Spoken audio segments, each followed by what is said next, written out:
Break के बाद आपका खैर मकदम है। जिला उधमपुर के समरोली के करीब नाले में अचानक आए सैलाब में 2 लोग जेसीबी के साथ फंस गए थे।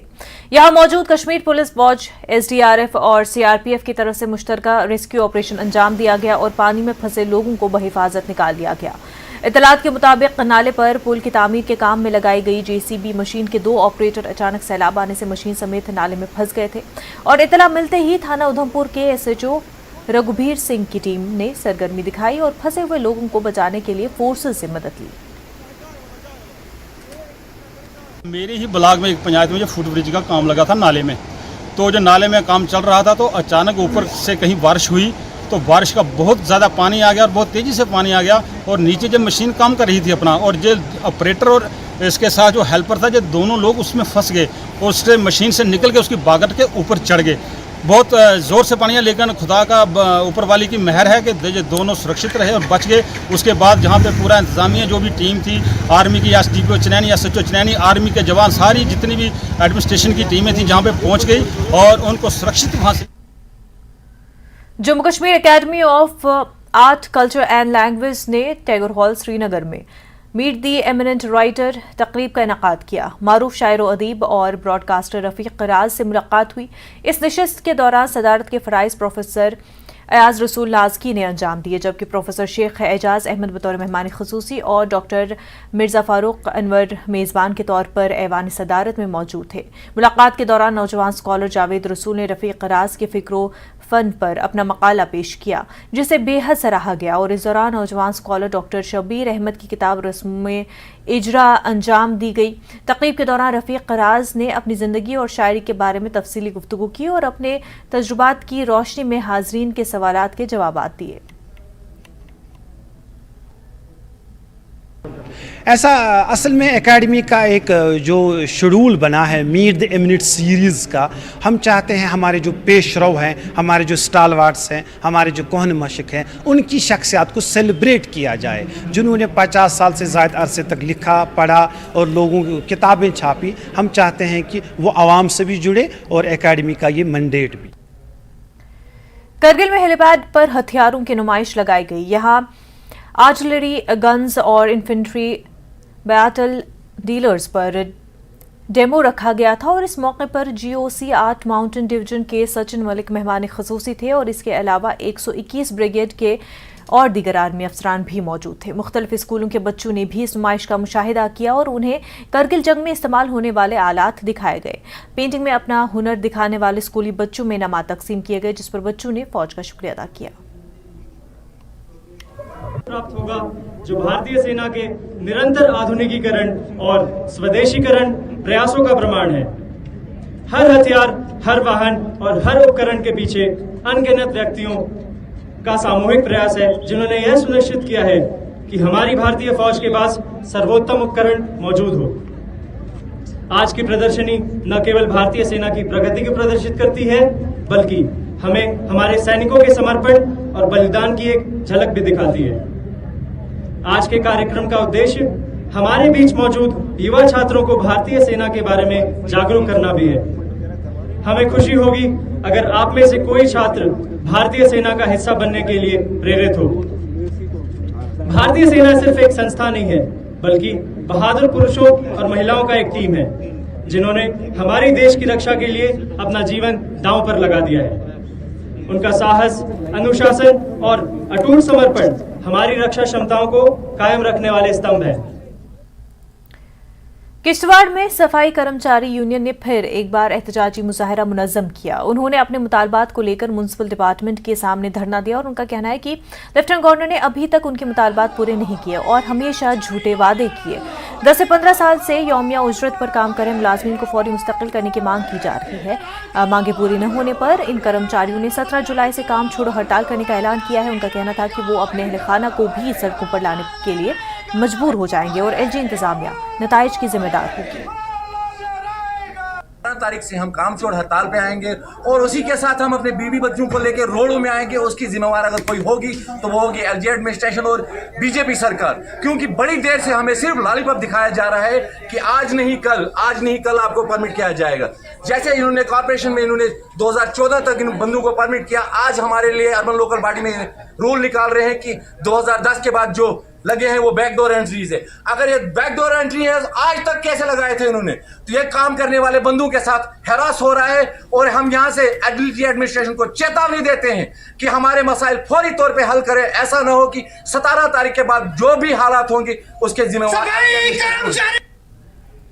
कश्मीर में सिख बरादरी आलूची बाग गुरुद्वारा में इमदादी सामान इकट्ठा कर रही है। श्रीनगर को पंजाब के सैलाब मुतासरीन की मदद के लिए वादी में सिखों का मरकज समझा जाता है।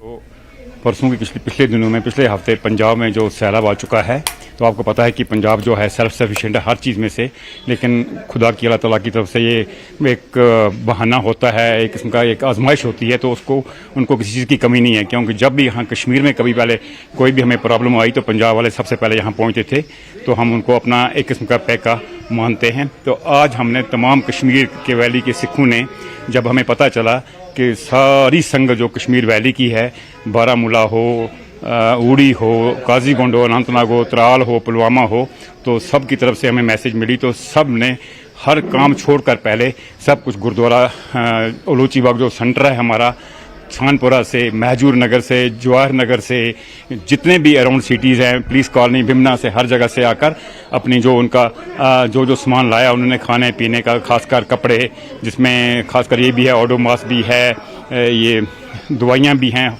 खाने पीने की चीज़ें भी हैं, किसी चीज़ की कोई कमी नहीं है, बच्चों के प्रोडक्ट्स भी हैं। हम आपके चैनल का वेलकम करते हैं कि आपके चैनल के ज़रिए हमको और भी मदद मिलेगी। हमारे कश्मीरी भाइयों ने भी, मेडिकल स्टोर वाले ने भी अभी, और कई संस्थाओं ने, मुसलमान भाइयों ने भी मदद की। तो जब यह जो आपने देखे हालात बने हुए हैं पंजाब में, जो हमने अनाउंसमेंट किया अपने कम्युनिटी को, जो ये जमा हो रहा है सभी कम्युनिटियों के लिए, हिंदू, सिख, मुस्लिम, जो भी ईसाई पंजाब में है, जो भी इस वक्त मुश्किल में है, ये जो सामान जा रहा है ये सब उनके लिए जा रहा है। हमारा वहाँ कांटेक्ट है, हमारे वॉलंटियर वहाँ भी हैं, वो हमारे वॉलंटियर यहाँ भी, हम वॉलंटियर अपने ट्रक लेके यहाँ जा रहे हैं। जो इतने भी कश्मीर के लोग हैं, चैनल के ज़रिए, आपके चैनल के ज़रिए, दूसरे चैनल के ज़रिए, वो हमारे से कांटेक्ट बनाए हुए हैं, तो हमको जो भी सामान है वो पहुंचा रहे हैं। हम इन सामान की किट बना रहे हैं, A to Z सामान है उसमें। तहसील इंतजामिया पामपुर की जानिब से आज सांबूरा गांव में भंग के खिलाफ एक मुहिम चलाई गई, जिसके तहत इलाके में सैकड़ों कनाल अराजी पर मौजूद भंग के पौधों को तबाह कर दिया गया है। इस मुहिम में महकमे रेवेन्यू, इरिगेशन, फील्ड कंट्रोल और एक्साइज डिपार्टमेंट के अफसरों और एहलकारों ने हिस्सा लिया।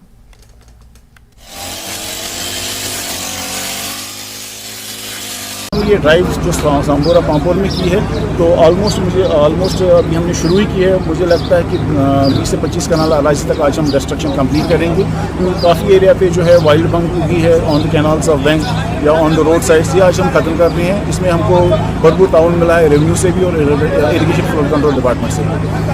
और आज ये हमारा अभी स्टार्टिंग डे है फॉर द बंग डिस्ट्रक्शन, ये कंटिन्यू रहेगा। क्योंकि जो ये मामला है, आज हमारे जो जवान है, चाहे लड़की है चाहे लड़के हैं, ये बहुत ही ख़राब हुए हैं। ये नस्ल हमारी तबाह हो रही है।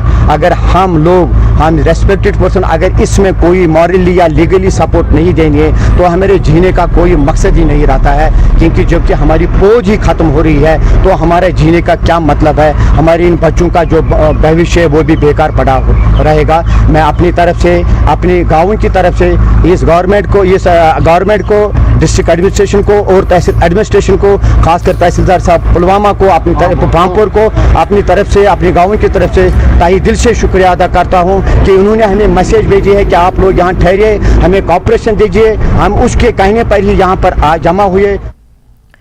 मेंढर में कुत्तों की बढ़ती आबादी का मसला काफी संगीन हो गया है। आवारा कुत्तों ने लोगों का दिन का चैन, रात की नींदें उड़ा दी है।